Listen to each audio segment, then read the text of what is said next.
शायद साहब जो NFC अवार्ड है काफ़ी बड़ा एक पॉलिटिकल इशू है उसके अंदर, लेकिन शायद आप इस्टेब्लिशमेंट की सपोर्ट के साथ इस मौके के ऊपर जो एक हाइब्रिड सेटअप चल रहा है बहुत सारे हवालों से नाखुशगवार होगा, लेकिन इस मामले में आपकी मदद कर सकता है कि चारों सूबों को साथ बिठाए और NSA के ऊपर एक खुले दिल से डिस्कशन करें। अब ये वाइबल नहीं रहेगी, वफाक जो है वाइबल ऑप्शन नहीं रहेगी। देखिए मिफ्ता साहब इसको काफ़ी एडवोकेट करते हैं, लेकिन ये पॉलिटिकली बड़ा डिफ़िकल्ट काम है। इस्टेब्लिशमेंट सपोर्ट हो या ना हो, जो सियासतदान है उसे अपने सूबे को जवाब देना है। और सूबों ने अपने खर्चात इतने बढ़ा लिए हैं, इतने इनएफिशिएंट हो गए हैं, इतनी वहाँ करप्शन बढ़ गई है कि अब वो वापस आने के काबिल नहीं है। तो जो हल मेरी नज़र में है, आप NFC अवार्ड को रिविजिट करने की कोशिश करें, कॉन्स्टिट्यूशनल अमेंडमेंट भी चाहिए, मुश्किल काम होगा, लेकिन जो मेरी नज़र में तरीका ये है कि आपने रिसोर्सेज तो दे दिए सूबों को, रिस्पॉन्सिबिलिटी उनको जिम्मेदारी नहीं दी, रिस्पॉन्सिबिलिटी नहीं दी, तो अब ये बिजली और गैस का मामला उनके हवाले करें, या ये जो नुकसान वहाँ पे हो रहा है ना, ये बुनियादी तौर पे जिम्मेदारी भी उनकी है, सूबों की है, और एडमिनिस्ट्रेटिव कंट्रोल भी वहाँ पर उनका है।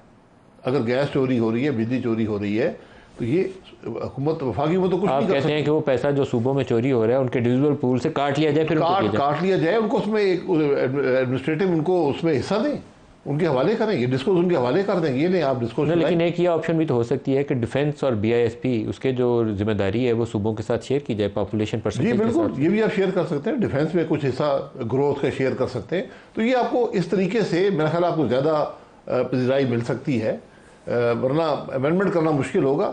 लेकिन जो दूसरी बात मिफ्ता साहब ने की है, असल बात हकीकत वही है कि आपको फंडामेंटल रिफॉर्म चाहिए। क्या करना चाहिए?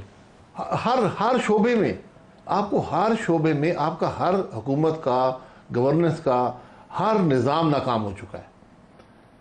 आप जो हुकूमत की जिम्मेदारी पूरी नहीं कर सकते, ना आपका हेल्थ का निज़ाम चल रहा है, ना एजुकेशन का निज़ाम चल रहा है, ये मैं सूबाई वफाकी दोनों हुकूमतों की बात कर रहा हूँ, ना आपका पुलिस का निज़ाम चल रहा है, ना आपका गवर्नेंस का निज़ाम चल रहा है, कोई निज़ाम नहीं चल रहा। तो क्या आप इसी निज़ाम को लेकर आगे चलते रहेंगे? ये मुमकिन नहीं है। आपको फंडामेंटल रिफॉर्म चाहिए इसके अंदर, टैक्स के निज़ाम में फंडामेंटल रिफॉर्म चाहिए। आप पिछले साल से कंपेयर कर लें, उससे बुरा होगा।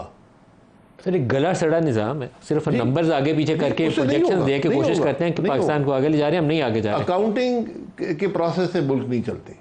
आपको फंडामेंटल रिफॉर्म्स, जिस शोबे को सिलेक्ट करने के हमने ये करना है, आप शुरू करें। रिफॉर्म को प्रोसेस शुरू नहीं करेंगे, मामला आगे नहीं चलेगा। मिफ्ता साहब, जब रिफॉर्म्स की बात करें तो आपके जहन में टैक्स साइड के ऊपर ऐसे कौन से इकदाम है? ट्रैक एंड ट्रेस सिस्टम इन्होंने बात की, नाकाम हुआ, उसके अंदर कुछ नहीं आया। आपने ताजरों के हवाले से एक स्कीम अनाउंस की, लेकिन आपकी नून लीग अपनी पार्टी ने बैक ट्रैकिंग की और आपको वो स्टेप वापस लेना पड़ा। आज भी हम ताजरों के ऊपर कभी ताजर दोस्त के नाम से, कभी एहसान टैक्स के नाम से 10 दफ़ा कोशिश कर चुके हैं, हर दफ़ा पीछे हट जाते हैं। We have to put our foot down और कहना पड़ेगा कि इस सेक्टर को टैक्स नेट में लाना है, सिर्फ सैलरीड क्लास को नहीं और निचोड़ सकते। क्या करें उसके लिए?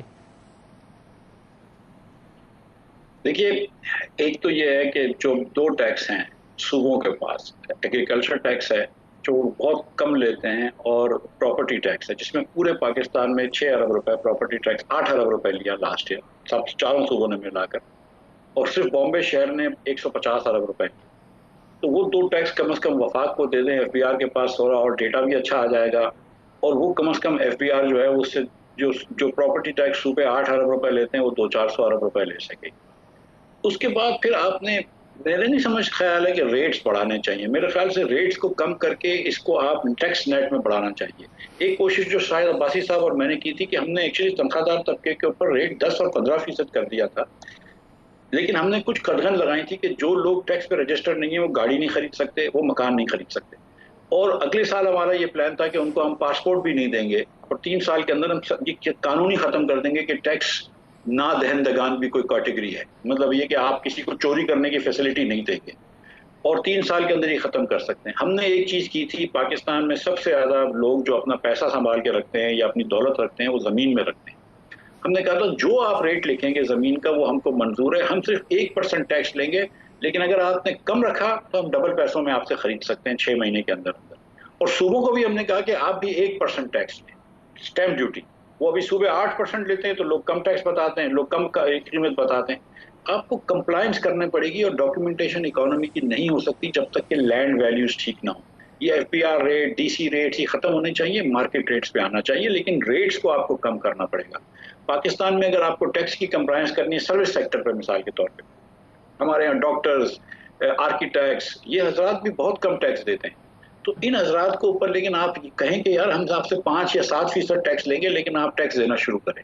दुकानदारों पे मैंने कहा था कि सिर्फ 3,000 रुपए महीना, यानी कि 100 रुपए रोज, तो कोई पंक्चर वाला भी दे सकता है, कि उधर से शुरू करेंगे और परचून दुकान पे वही रहने देते, लेकिन फिर बड़ी बड़ी दुकानों को, सोनारों को अलग टैक्स में ले आते, कार डीलर्स को अलग में ले आते। There are reasonable ways to increase taxes. लेकिन ये जो हर साल ये जो हमने सोचा हुआ है ना कि हम 1% सेल टैक्स बढ़ा देंगे, एक ये एग्जम्पशन काट देंगे, वो एग्जम्पशन काट देंगे, हुकूमत के पास ये नहीं करना चाहिए। हुकूमत को एक चीज और भी देखनी चाहिए कि यार there is a limit to how much money we can extract from people. अगर हम एग्रीकल्चर को छोड़ चुके हैं, सर्विसेज सेक्टर को छोड़ चुके हैं और सिर्फ 30% मैन्युफैक्चरिंग एंड पेड एम्प्लॉयज को ही हम करते हैं, सैलरीड एम्प्लॉयज को ही टैक्स लगाते हैं, तो उसके अंदर से हम कितना टैक्स ले सकते हैं? तो हुकूमत को कहीं अखराजात पे भी कोई नजरसानी करनी पड़ेगी। जरूरी तो नहीं है कि हम इतने सारा पैसा खर्च करें, 1500 अरब रुपया डेवलपमेंट पे। जरूरी तो नहीं है कि हम सूबों को इतने पैसे दें। और मैं ये नहीं कह रहा हूँ कि आप 57% जो सूबों को देते हैं उसको आप कोई 40 पे ले आए या 0 पे ले आए, 57 से 55 तो कर सकते हैं। खुदा ना खास्ता कोई कुरान मजीद की आयत तो नहीं है इसको आप, ये एक जमाने में 45 था मुशर्रफ के जमाने में, आप 45 से 57 ले गए, आप 57 से 55 कर लें, 52 कर लें। बात करनी जरूरी है। मेरे ख्याल से एक NFC की कमेटी तो हो, बैठे तो सही आपस में। ये काम करना बहुत ज़रूरी है। मैं मिफ्ता साहब आपसे इत्तेफाक करता हूँ। NFC को भी रिव्यू करना पड़ेगा और आपको रियल एस्टेट और ये रिटेलर्स को भी टैक्स नेट में लाना पड़ेगा। इसके अलावा आपके पास सर्वाइवल नहीं।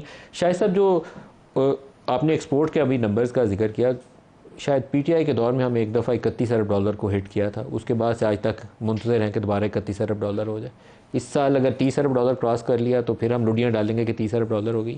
लेकिन इसके मुकाबले में बांग्लादेश के देखें तो वो हमसे कोई 2 गुना के करीब करीब पहुँच चला है। नाकामी हमारी सबसे बड़ी फेलियर ये है जहाँ से हमें मार पिटती है, करंट अकाउंट डेफिसिट में फंसते हैं, IMF के पास जाते हैं, कोई हुकूमत इसको ठीक नहीं कर सकी। देखिए, ग्रोथ के लिए भी आपको डॉलर्स चाहिए। ग्रोथ में जब आप पाकिस्तान 6 के करीब पहुँचता है, आपको करंट अकाउंट डेफिसिट आपको रोक देता है। फिर आप, और अब तो पैसे मिलना ही बड़ा मुश्किल है कहीं से। पहले तो आप फिर भी 6-7-8% पे पैसे उठा लेते थे। इसलिए एक्सपोर्ट को कैसे ग्रो करेंगे? ये नंबर जो है ना, ये मीनिंगलेस नंबर्स हैं कि आपने 28 से 31 हो गया, 31 से 30 आ गया। दुनिया ग्रो कर रही, आपको 20 अरब डॉलर की एडिशनल एक्सपोर्ट चाहिए अपनी ग्रोथ को फंड करने के लिए। वो नहीं होगी क्योंकि आपको डॉलर्स चाहिए, वो नहीं होगी तो आपका ग्रो करना मुश्किल है। ग्रोथ नहीं होगी तो फिर जॉब्स नहीं होंगे, टैक्सेस भी नहीं आएंगे। लेकिन ये 30 से 50 होता नहीं है पाकिस्तान में। आप 10 साल का पीछे का सफ़र देख लें। मैं देखिए ना, वो इसी ये आपने देखना है कि दूसरे ममालिक ने क्या किया है। यहाँ ऐसे ममालिक हैं जिन्होंने, छोटे ममालिक, वियतनाम है, उन्होंने पिछले महला 8 साल में हर साल 15 अरब से ज़्यादा ग्रो किया है, हर साल ग्रो किया है। तो आपने उनको देखें कि क्या फंडामेंटल्स थे, क्या उन्होंने दुरुस्त किया, कैसे उन्होंने इन्वेस्टमेंट अट्रैक्ट की। पाकिस्तान आज इन्वेस्टमेंट अट्रैक्ट करना बहुत मुश्किल काम है। हमारी हुकूमत की कैपेसिटी आज ये है कि यहाँ कोई आ जाए कि मैंने जी इन्वेस्ट करना है पाकिस्तान में, आप उसको ये नहीं बता सकते तुम कहाँ इन्वेस्ट करोगे। हमारी ये हालत है, हमारी जो कैपेसिटी है हुकूमत की, जो सलाहियत है हुकूमत की, उसकी ये हालत है। प्राइवेट सेक्टर घबराता है ग्रोथ से, क्योंकि पता नहीं उस हुकूमत की पॉलिसी कल बदल जाए, कल क्या टैक्सेस लगा दें। वो घबराते हैं कि भाई हम कैसे ग्रो करेंगे। इसलिए आप एक बड़े मुश्किल, एक बड़े मनफी साइकिल के अंदर आप चले गए हैं और बाहर निकलने का रास्ता भी नहीं, बाहर निकलने का रास्ता अभी तो हमें मिला नहीं है। और फिर मैं फिर ये कहूँगा, जहाँ पॉलिटिकल इंस्टेबिलिटी होगी, जहाँ माशरे में वो निफाक होगा, सियासत में वो निफाक तफरीक होगी जो हमारे मुल्क में है, इन्वेस्टमेंट आना, ग्रोथ मुश्किल काम। मिफ्ता साहब, 25 अरब डॉलर के करीब सालाना अब आपकी करंट अकाउंट डेफिसिट की वजह से फाइनेंसिंग रिक्वायरमेंट है। करंट अकाउंट डेफिसिट को हमने कंटेन कर लिया है, इसके बावजूद हमें वही 20 से 25 अरब डॉलर सालाना अगले 2-3 साल में चाहिए। और ना हम एक्सपोर्ट्स को 25 अरब डॉलर सालाना बढ़ा पाएंगे और ना हम इस करंट अकाउंट डेफिसिट को फाइनेंस करने के लिए IMF की जान से हमारा छुटकारा छूटेगा। कौन सा ऐसा तरीका अपनाएं कि एक्सपोर्ट्स बढ़नी शुरू हो जाएं, कुछ पाकिस्तान में FDI आए? कौन सा ऐसा तरीका होगा? सर, पहले तो हमको ये सोचना चाहिए कि हमको मजीद गड़ा नहीं खोदना चाहिए। तो अब जाके मजीद हम बड़े बड़े प्रोजेक्ट्स लोन ले रहे हैं, जैसे कि हम ML1 की बात कर रहे थे, या हम थाईकोट से तो रायकोट की बात कर रहे हैं। ये 2 बिलियन का रोड है। इस वक्त मेरा नहीं ख्याल है कि हमको इतनी अशद जरूरत है कि हम $2 बिलियन रोड पे खर्च कर दें कर्ज लेकर डॉलर में, या $3 बिलियन खर्च कर दें हम, सॉरी 6 बिलियन 7 बिलियन का लोन ट्रेन में ले लें, या ये PSDP के अंदर $3 बिलियन की फॉरेन फंडिंग है। ये इसकी इतनी अशद जरूरत नहीं है कि हम अभी इस वक्त ये काम करें, इसको हम थोड़ा सा डिले कर सकते हैं। तो फिर आपका ट्रेड डेफिसिट का और करंट अकाउंट डेफिसिट का मसला रहा है। उसके लिए हल एक्सपोर्ट, आपने जो निशानदेही करी, एक्सपोर्ट बढ़ाना है। एक्सपोर्ट बढ़ाने के लिए आपको फंडामेंटली जो है वो पाकिस्तान को एक एक्सपोर्ट प्रमोशन कंट्री करना पड़ेगा as oppose to import substitution.